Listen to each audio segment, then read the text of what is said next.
known as al-Khutbah al-Qasi'a, the Sermon of Disparagement. It comprises a disparagement of Satan, Iblis, for his vanity, his refusal to prostrate before Adam, and his being the first to display bigotry and behave with vanity. It contains a warning to people treading in Satan's path. Praise be to Allah, who wears the apparel of honor and dignity, and has chosen them for himself rather than for his creation. He has made them inaccessible and unlawful for others. He has selected them for his own great self, and has hurled a curse on him who contends with him concerning them. Trial by Allah, vanity of Iblis. Then he put his angels on trial concerning these attributes in order to distinguish those who are modest from those who are vain. Therefore Allah, who is aware of whatever is hidden in the hearts and whatever lies behind the unseen, said the following: Verily, I am about to create man from clay, and when I have completed and breathed into him of my spirit, prostrate to him, and the angels all of them did prostrate to Adam, save Iblis. The Holy Quran, chapter 38, verses 71 to 74. His vanity stood in Iblis's way. Consequently, he felt proud about Adam by virtue of his creation, boasted over him an account of his origin. Thus, this enemy of Allah is the leader of those who boast and the forerunner of vanity. It is he who laid the foundation of factionalism, quarreled with Allah about the robe of greatness, put on the outfit of haughtiness, and took off the covering of humility. Do you not see how Allah made him low on account of his vanity, and humiliated him for his bid to be high? He discarded him in this world and provided for him burning fire in the next world. Had Allah wanted to create Adam from a light whose glare dazzles the eyes, whose handsomeness would have amazed the wits, and whose smell would have caught the breath, he would have done so. And if he had done so, people would have bowed down to him in humility, and the trial of the angels through him would have become easier. But Allah, the Glorified One, tries his creatures by means of those things, the real nature of which they do not know. He does so in order to distinguish what is good from what is bad for them through the trial, to remove vanity from them, and to keep them away from pride and self-admiration.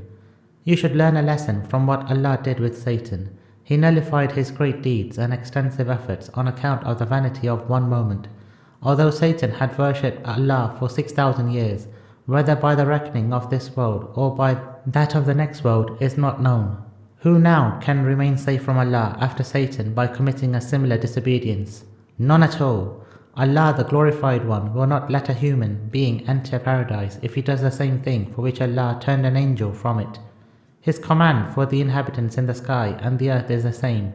There is no friendship between Allah and any individual out of his creation, so as to give him license for an undesirable thing which he has held unlawful for all the worlds. Warning against Satan. Therefore you should fear lest Satan should infect you with his disease, or lead you astray through his call, or march on you with his horsemen and footmen, because, by my life, he has put the arrow in the bow for you, has stretched the bow strongly, and has aimed at you from a nearby distance. And he, Satan, said the following: Lord, because you led me astray, certainly will I adorn unto them the path of error, and certainly will I cause them all to go astray. The Holy Quran, chapter 15, verse 39.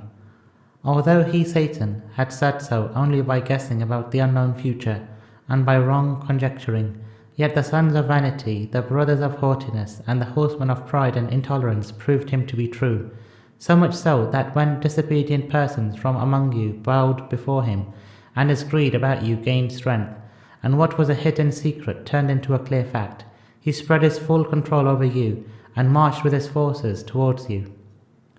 Then they pushed you into the hollows of disgrace, threw you into the whirlpools of slaughter, and trampled on you, wounding you by striking your eyes with spears, cutting your throats, tearing your nostrils, breaking your limbs, and taking you in ropes towards the fire that is already prepared.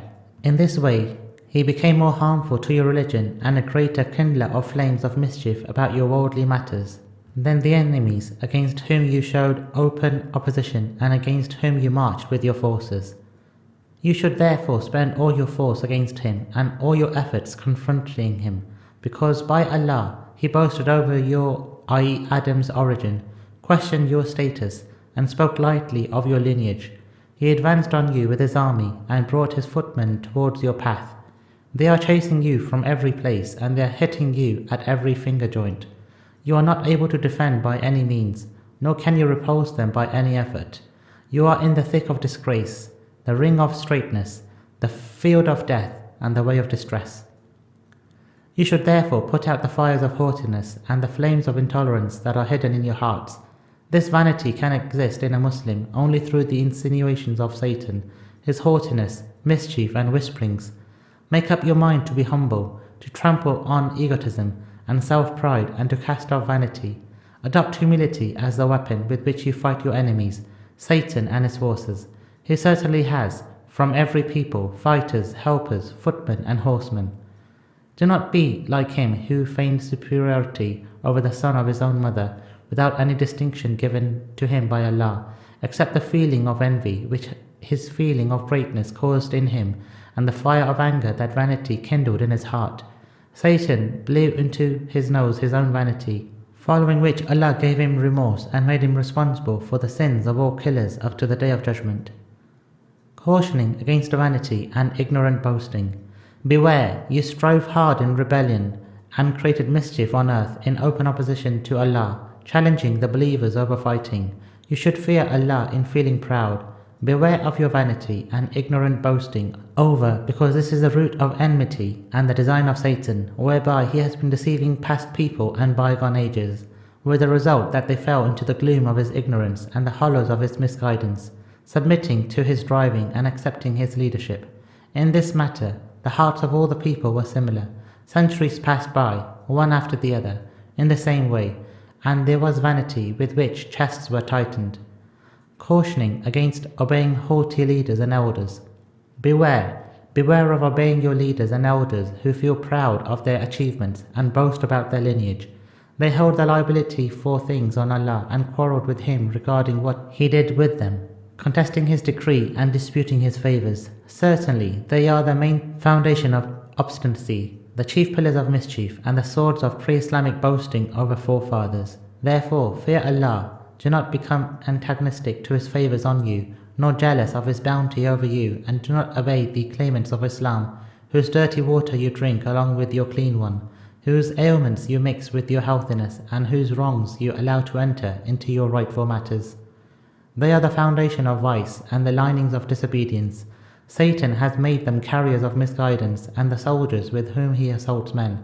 They are interpreters, through whom he speaks in order to steal away your wits, enter into your eyes, and blow into your ears. In this way he makes you the victim of his arrows, the leading ground of his footsteps, and source of strength for his hands. Learn from how he brought wrath, violence, chastisement, and punishment on those who are vain from among the past people. Take admonishment from their lying on their cheeks and falling on their sides, and seek Allah's protection from the dangers of vanity, as you seek his protection from calamities. Humbleness of the Holy Prophet. Certainly, if Allah were to allow anyone to indulge in pride, he will have allowed it to his selected prophets and vice-regents.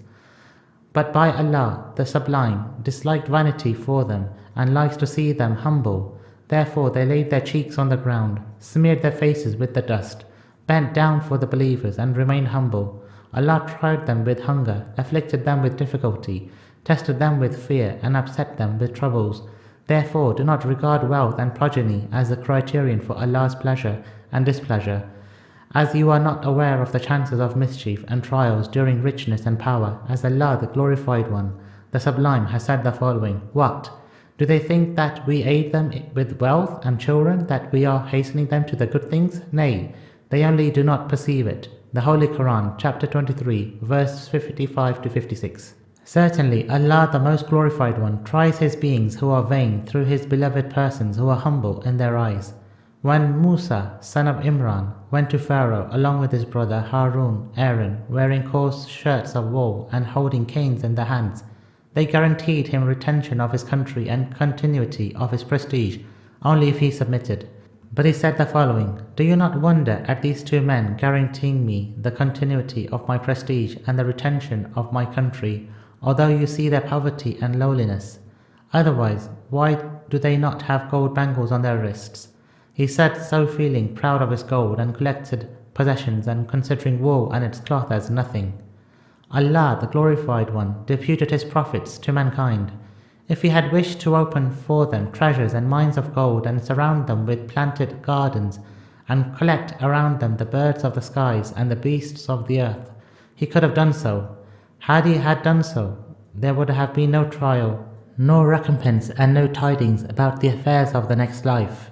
Those who accepted His message could not be given their recompense due after trial, and the believers could not deserve the reward for good deeds, and all these words will not have retained their meanings. But Allah, the Glorified One, makes His prophets firm in their determination and gives them weakness of appearance as seen by the eyes, along with contentment that fills the heart and eyes resulting from carefreeness, and with want that pains the eyes and the ears.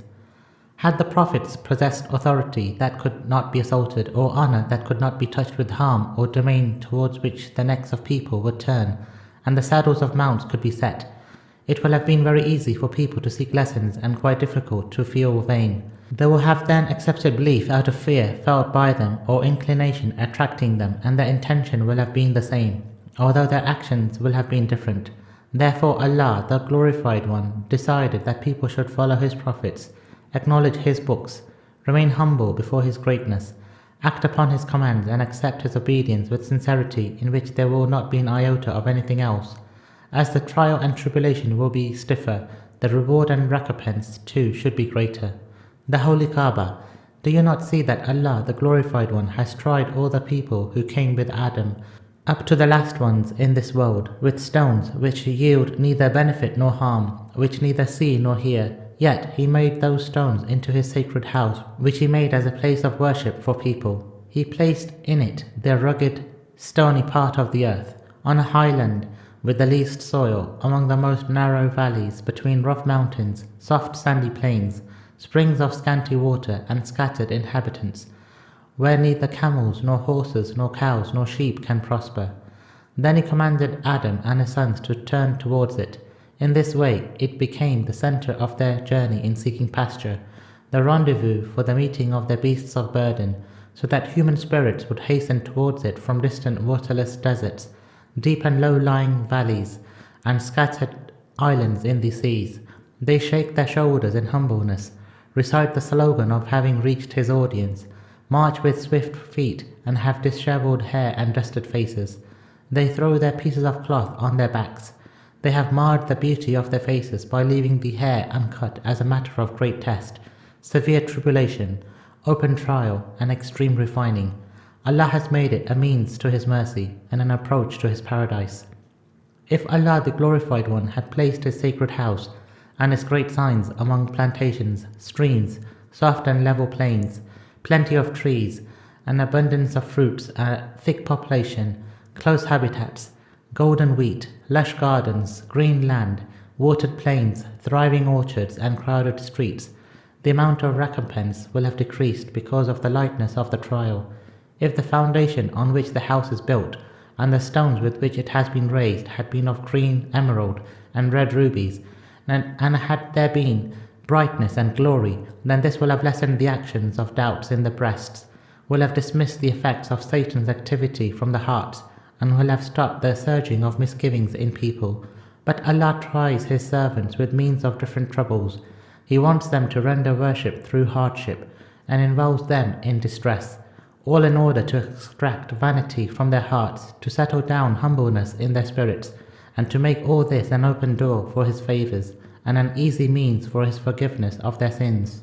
Cautioning against rebellion and oppressiveness. Fear Allah from the immediate consequence of rebellion and the eventual consequence of weighty oppressiveness to accrue in the next world, and from the evil result of vanity. Vanity is the great trap of Satan and his big deceit, which enters the hearts of the people as fatal poison does. It is never wasted, nor does it miss anyone, neither the learned on account of their knowledge, nor the destitute in their rags. This is the thing against which Allah has protected His believing servants by means of prayers and almsgivings, and suffering the hardships of fasting in the days in which it has been made obligatory, in order to provide their limbs with peacefulness, to cast fear in their eyes, to humble their spirits, to give their hearts humility, and to remove haughtiness from them. All this is achieved through the covering of their delicate cheeks with dust in humility, prostrating their limbs on the ground in humbleness, and retracting their bellies so as to reach to their backs, due to fasting by way of lowliness before Allah, besides giving all sorts of products of the earth to the needy and the destitute by way of alms. Look, what these deeds contain of curbing the appearance of pride and suppressing the traces of vanity. I cast my glance and notice that no one in the world, except you, feel vanity for anything without a cause, which may appeal to the ignorant, or a reason which may cling to the minds of the fools, because you feel vanity for something for which no reason is discernible, nor any ground.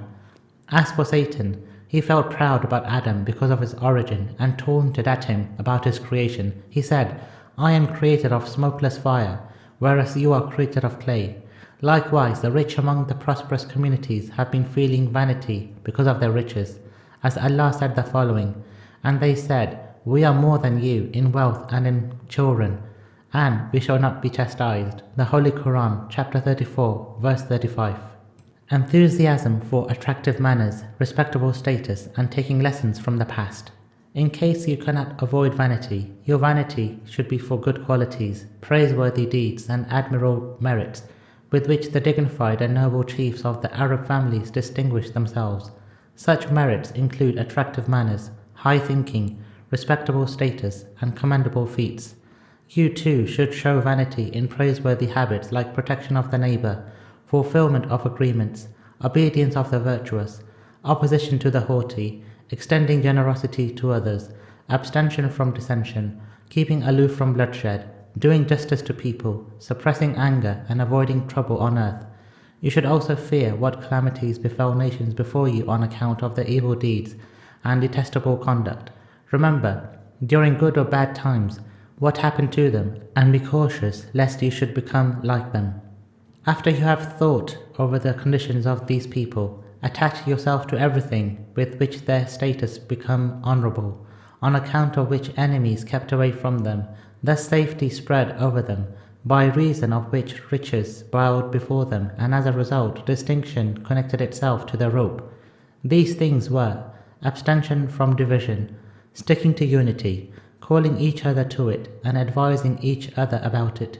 You should avoid everything which broke those nations' backbone and weakened their power, such as malice in the heart, hatred in the chest, turning away from each other's help, and abstaining from one another's assistance. Think about the condition of people from among the believers who passed by before you, what distresses and trials they were in.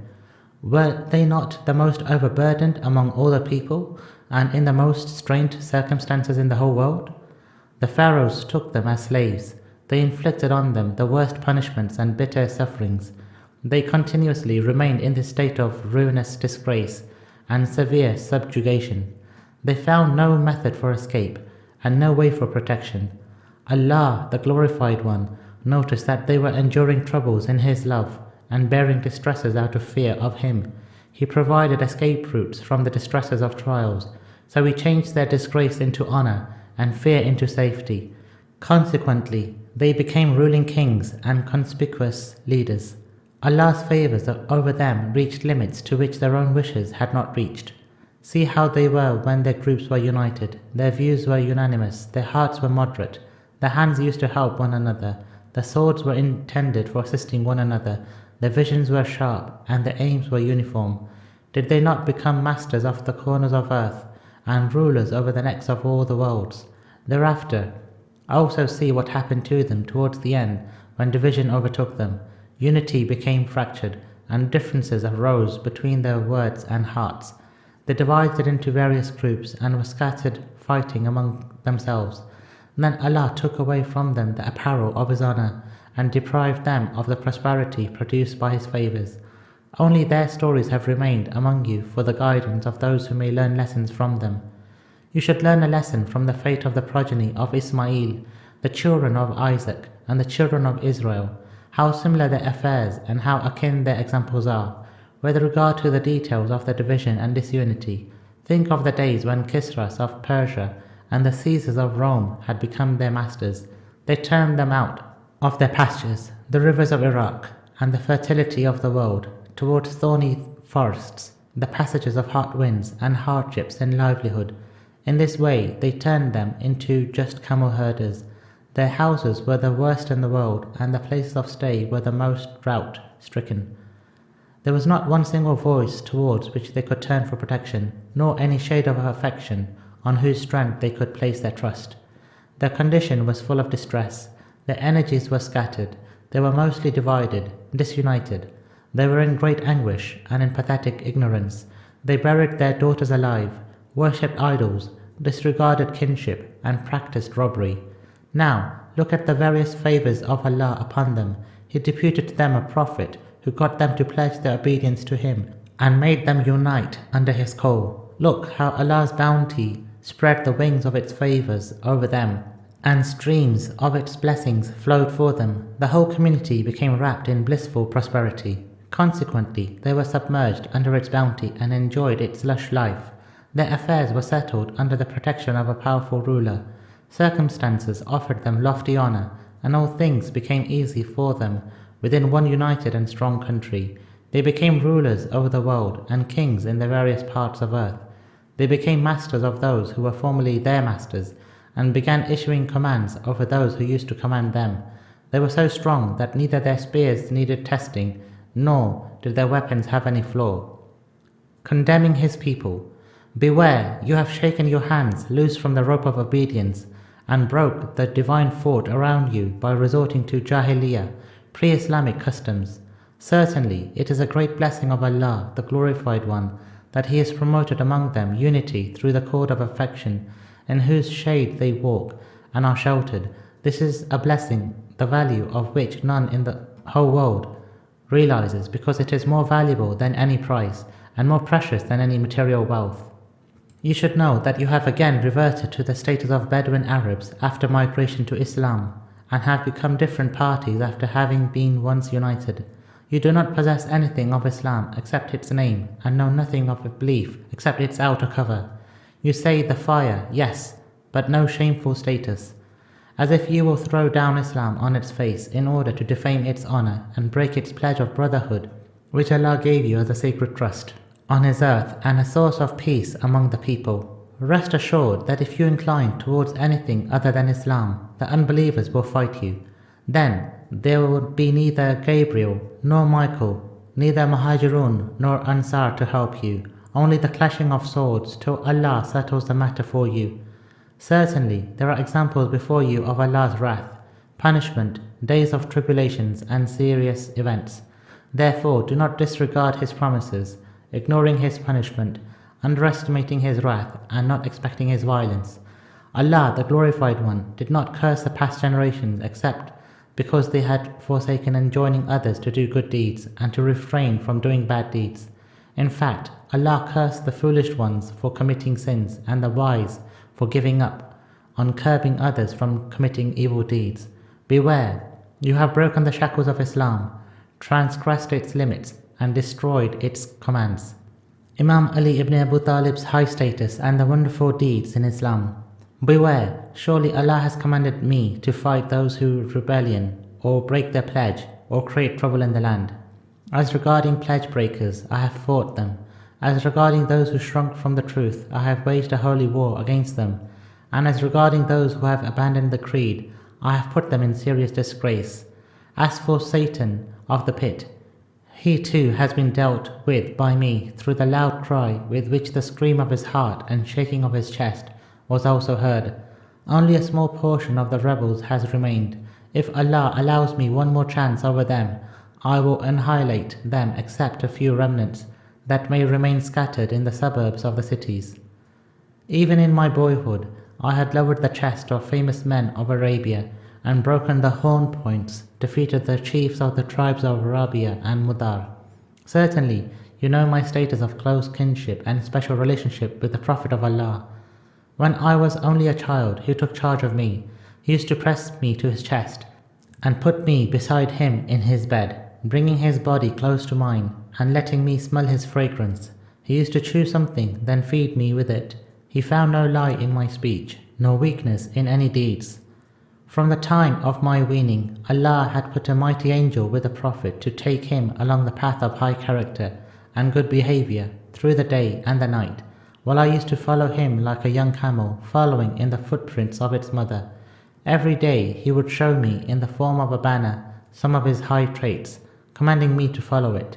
Every year he used to go in seclusion to the hill of Hira, where I saw him, but no one else saw him. In those days, Islam was not recognized in any house except that of the Prophet of Allah and Khadija. While I was the third after these two, I used to see and watch the glory of the divine revelation and message, and I breathed the scent of prophethood. When the revelation descended on the Prophet of Allah, I heard the moan of Satan. I said, "O Prophet of Allah, what is this moaning?" He replied, "This is Satan, who has lost all hope of being worshipped. O Ali, you see all that I see, and hear all that I hear, except that you are not a prophet. You are a vice-regent, and you are surely on the path of virtue."